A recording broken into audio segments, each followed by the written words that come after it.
This morning, it is cold. It got very cold. Let's see if the ground's frozen enough that I can pull my van out without a truck. Because the ground's frozen. As you can see, it's crunchy. Maybe you can hear. Oh yeah, see the frost? And the ground is, it's crunchy, icy, glistening. The dampness has hardened, solidified maybe. The van's still sitting here. I did get the Bronco out. Oh, you guys maybe didn't know this, but I got the Bronco out of its little spot. I've got a flower pot holding my carburetor cover on here. You can see the crystallized moisture on the windshield here.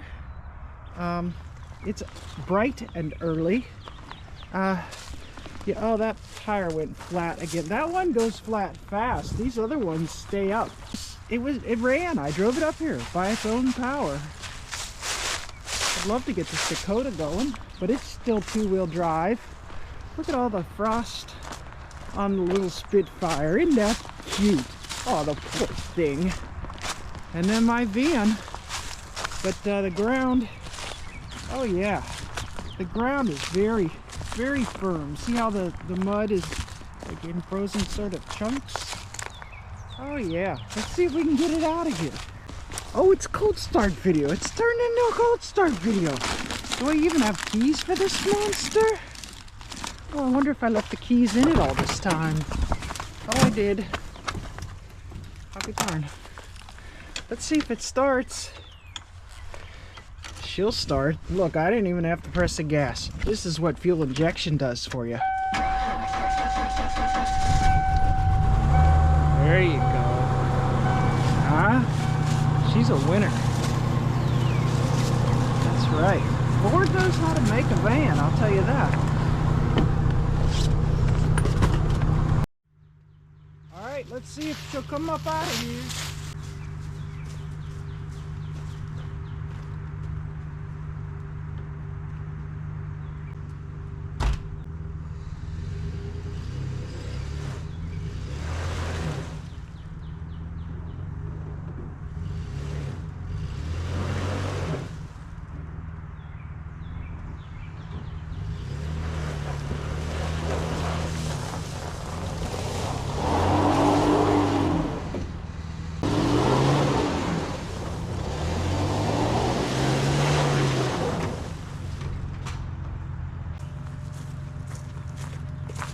It didn't work.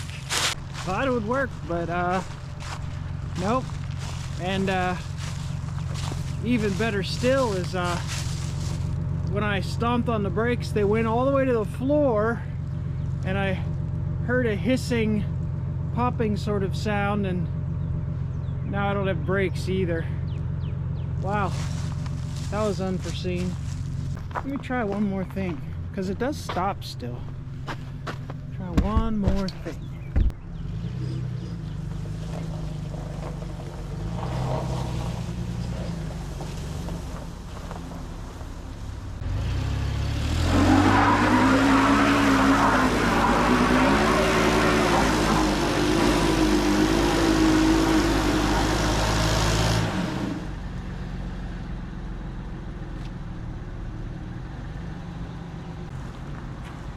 Guess we still need four-wheel drive. Well, she really tried, but see, when you get the tread all mudlocked like that, it's not gonna work. We need gravel. Grass just isn't the ticket. And there's something wrong with the brakes. They go all the way to the floor now. So wonderful, wonderful. And it's 20 degrees, so I'm going inside. I put down some cardboard to maybe, I don't know, make me feel better about the situation. You know, the thing that really makes this job so much better than when I was younger is I've got this and impact tools. I mean, they blow through the hard stuff. If you don't have cordless impact tools, start saving for a decent set of cordless impact tools. It's a worthwhile thing. I don't care what brand you buy. Buy something with, get a couple extra batteries so you can power through this kind of thing. We blew a brake line. I could tell by the way that it did. I already knew that these brake lines were very old and sketchy. They're rubber lines that have like a piece of bent metal at the end, and the bent metal was all like swollen. 2 years ago, before I even left Pittsburgh, I bought the lines, and I said once I get to Tennessee, it'll be nice and warm there and comfortable. It'll be easy, I'll just work on it there. Well, I guess that's what happened. I mean, they did last 2 more years. You really couldn't ask for a better place to pop a brake line than in your driveway 12 feet from the shop. So I really have no room to complain. I can't even pull this out because if I'll run into my tow vehicle, you know, trying to pull it. So I got to get the brakes fixed, and then the Bronco's kind of ready. I just need somebody to drive this, and I guess we'll see if we can make that happen.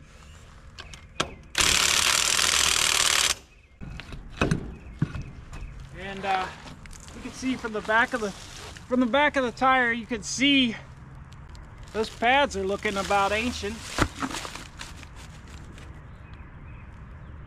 Oh yeah, I'll bring you in real close so you can see exactly what's wrong. Here's the rubber line from the body to the caliper, and you can see the wetness sort of back here, and the puppy she's a leaky. Yeah, she blew off a scab, and now, well, anyways, all the fluid leaked out. Boy, this looks worse than I remember. It's been sitting around a lot. Those pads that I put on 2 years ago, boy, they only seen maybe 15,000 miles, and it already looks like they're about worn out. But I guess these rotors didn't get turned. Yeah, sometimes you do things to get by. I never expected my van to really last this long, but she's still running, and the transmission's still where I thought for sure that transmission was about burned up. Banjo bolt style, and then I got a feeling I'm going to be replacing this brake line, because the chances of it coming apart without falling apart are well, they're pretty slim. I don't even know if I care. I can make another line. It's only 30 degrees out here, so. Oh, and this here, this is from No Name Nationals. This is a special, there's a shut-off valve so I could shut off the rear brakes and do just have front brake control to do burnouts in the van. I did that one time, and I probably should remove this for reliability's sake, because when I go around a tight turn, it rubs on the tire. It's been 2 years of driving the van, and I didn't rub through it. So I guess it's stupid. Anyways, sometimes stupid and fun are the same thing. My patches are staying on. You wouldn't know that this is all patch right here. It still looks about like when I did it. So that's good. And you could see the Northern Crusties are, they run deep on this van, but it's still holding together. But I hesitate to put it under too much stress. Boy, it looks like that joint looks like it might have some slop in it now. There's a wonderful example of a cotter pin. I know I replaced the tie rod ends and ball joints. None of them look very good still, but I mean, it's all pretty good. I don't know. She works, that's what's important. I don't know how to get to this easily. Yeah, I'm sure it's gonna fall apart when I try and, if I slide this clip out, I can pull the line out this way. I can cut this off and maybe unscrew it from this side. It's probably unrealistic to think that's actually gonna happen, but I mean, that's what you try. Yeah, and then it looks like, man, oh yeah, this has been covered in anti-seize. That's why it's like silver like that. So that ought to move. That ought to move. I had it moving when I put the pads on. This came off real easy, which is good. Now this, you can't really reach behind here just because it's a knuckle buster, but if I can get this clip off of this side, which is pretty rusty and soft, if I can just bend it out of there like that, I might be able to push it that way far enough that this clip is easy to get to. Yeah, I can maybe see it's loosening up. So if I can get it to go through the way it's supposed to, this clip, yeah, this clip is already loose. Here it is. Here it is. Okay, come on. Come on, clip, come on out there. Okay, I can get that. I can. So you understand, if I can get this clip out of here, then this whole jobby will push. I'll be able to just cut it off and spin it off of the tube without replacing it, maybe. I don't know. It's moving. It doesn't really want to come off of there, but you know what I'm talking about. I did finally get that clip wiggled out of here, and this comes out from this direction. So as you can see, I got this fitting out here where I can get it with, I brought some line wrenches out. I don't know if I got the right one or not. Might be that one. I don't know if I can pull it out. I don't know where it goes. Where's it go? It just goes to an angle back there, so I could pull it a little. Oh man. I think most of my mechanic friends can appreciate what's happening here. If I could just get this onto the flare. What size is that? 7/16. I don't know. Come on, get on there. Okay, that's on there. I am going to see if I can get this to turn.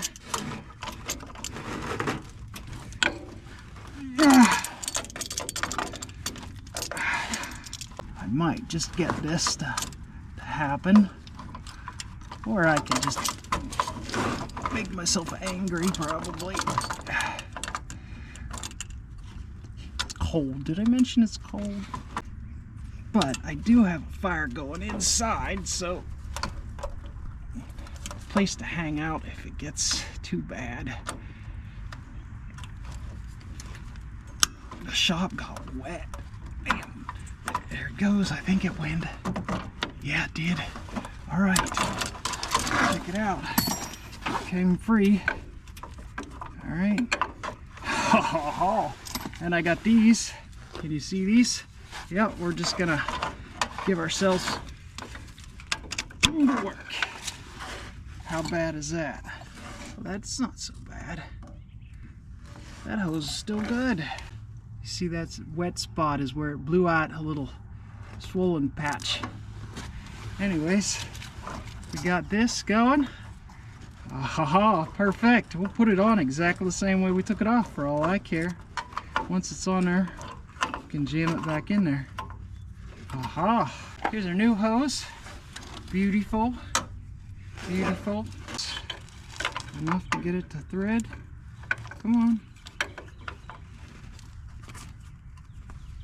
Can we do it? Can we do it? Not quite. Cooperate. It's not hard. You go there. Okay. That holds that. I should put something on those threads. We're just gonna try and make it go. Just gonna try and make it go. I don't know if this is gonna work.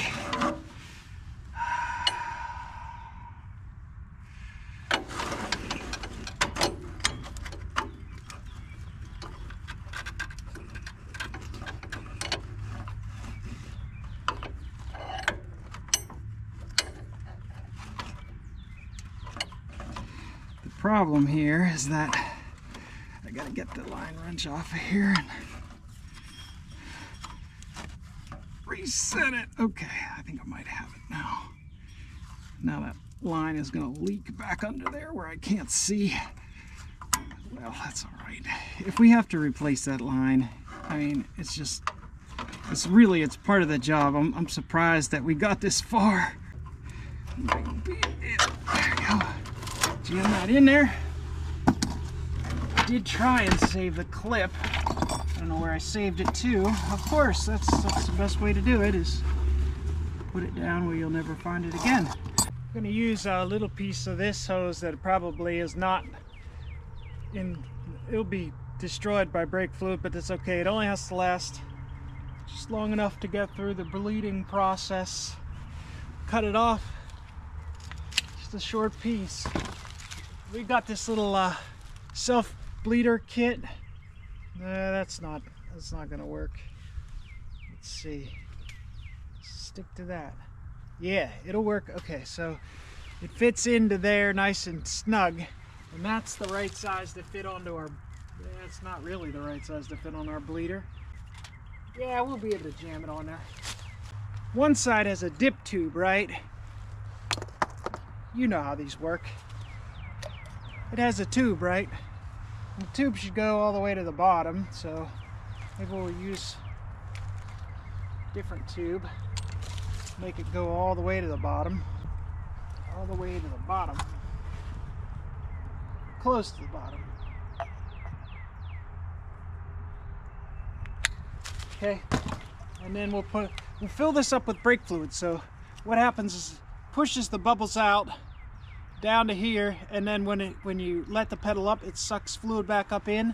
This way you don't have to have somebody helping you to open and close the thing.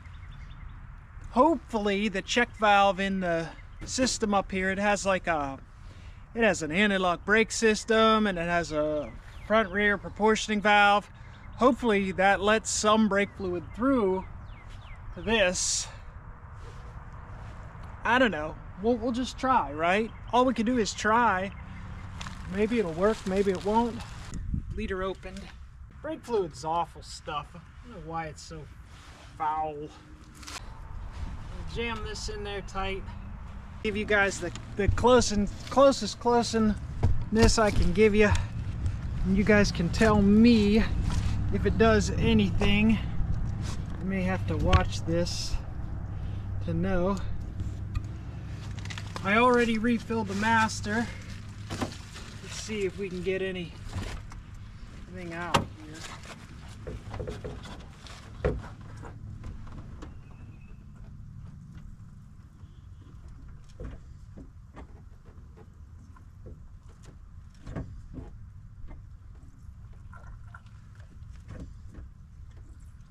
Doesn't feel like nothing.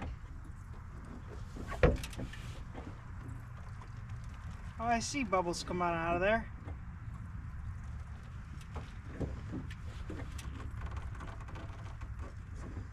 Oh, it's filling up. Oh, okay. It might be good. Might already have brakes. I don't know. Okay. It looks dirty. I guess that's good that we cleaned the line out. All right, I'm going to close that bleeder up. See if we have brakes. Okay, the pedal now behaves like it has brakes. So before it sinks all the way in the ground, we're going to put the wheel back on and call it there. You know, it's good enough. Check it out. We've got brakes. We've got the wheel in place. Boy, that's getting a little bit ratty there. We're not going to look at that. All right, then just spin them on.